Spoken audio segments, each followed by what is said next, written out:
Hey there everyone, welcome back to the War Room, and in today's episode of the Armory, we're going to go over the game Panamax by Mesaboardgames. Now, usually I show you my actual board game that I have. I've been sick, I don't want to go out into the cold garage, it takes a while to heat it up, so I'm not going to do that today, but I will show it to you on TTS and explain to you why I love this game. But what is the Armory? It's been a while since I did one of these videos.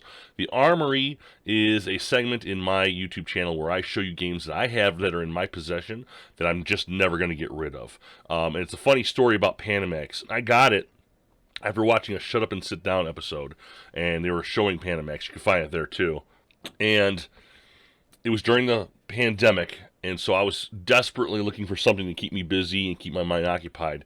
And after I bought Empire of the Sun, I bought Panamax. And Panamax is a really, really good economic game. Now, I'm not a huge Euro fan, but this game is, which is definitely a Euro game, really sold me quick. It's a very cool money shipping strategy game through the Panama Canal where you're going to be loading ships up with your cargo. You're going to be pushing your ships through the Panama Canal and scoring money, not only for your company, okay, but also for yourself. The clipboard represents everything that's your company money, stocks that you can sell to other players and yourself, and then there's also your own personal finances here to the right. You start off with a ship, which you'll put up onto the Panama Canal somewhere. All the other players will do it as well, and there's also military ships that can be pushed around as well. That'll help push other ships through. It's kind of like a big puzzle. And the objective of the game is to when it's your turn, you're gonna take an action die. All right. Now the action dies on this blue section are your movement. They allow you to move ships through the canal.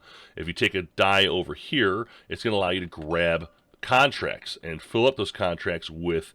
It doesn't show it here because this is a scripted game, but there's dice. You get 4 dice, or you get so much dice in your color, and you'll place a dice onto whatever contract you select here. So you put a 4 here, a 3, and a 2, right? And then you want to load those dice depending on the die you took. So if I took this die here, I would get this contract, but I can only load one item. So I can only choose one of the dice and put it on one of the ships that I can. And it has to be in the loading zone of the flag shown. So for example, this is Euro, so I'd have to put a ship into the loading zone, here for the Europeans. So I do start off with a ship, so I could take this ship. They give you cubes to represent the dice, right? And I could take the 4, let's say, dump it, and then put 4 into the ship. I get rid of the die, okay, and I'd put it in the Eurozone here. And then maybe my next turn, I might take a movement die, and that's going to allow me to move 2 locks and 1 waterway. So I can go here to kind of track it.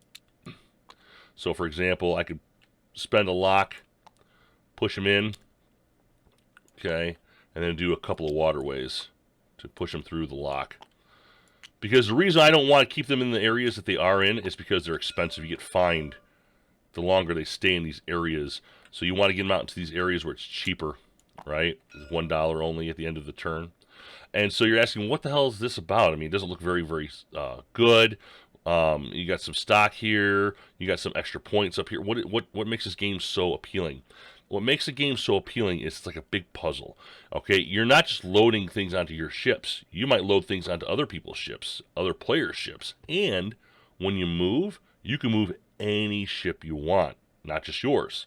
So you can move your, if you got an opponent who's got like me, like 3-level cargo here. Let's say I'm green, and I noticed that he filled this ship up with 4, with a couple of dice, but he wants to load all of them on there. I can start moving it through and kind of screw him over. I can set him into areas where it's going to force him to move them later. Otherwise, he's going to get fined lots of money. So there's ways you can really dig at the opponents around this game and make them pay, but they can do it to you too.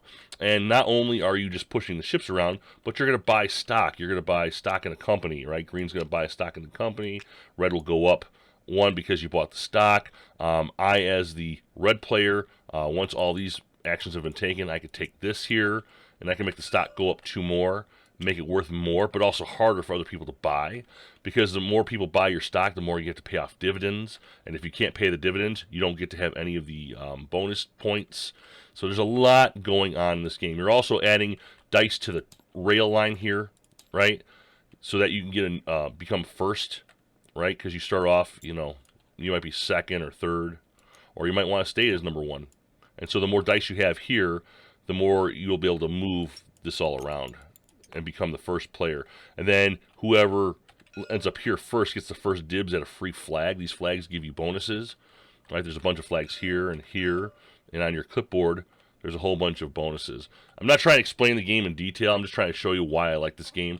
It's very busy. You're dealing in stocks.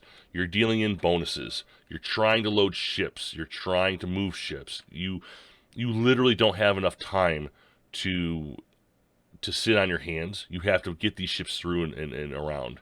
You got bonus cards that might help push the ships through, or split the bill on the fees, or give you a special objective. You know, oh, for every China flag that you get, you're going to get money, personal money to your account yourself, right? So Panamax is a very busy game. It's a very good Euro economy game. I suggest that you try it if you can. I love it. Funny thing is, though, I've never played it with another person live. I've only played myself. I built a bot for it, which works pretty well. And but when you get 4 people playing this game, it hums really, really nicely, because everybody's trying to do something. Everybody's trying to get a little piece of the pie. Everybody's trying to get their dice. I mean, here, you want to get your dice out of the warehouse, otherwise it's $5 per dice. I'm looking at $15 in fees if I don't get this damn 3 dice out of here. So this is why I like Panamax. If you're into business and into economy, you're gonna love this game. So guys, have a good day. I hope you enjoy this game. This is Panamax.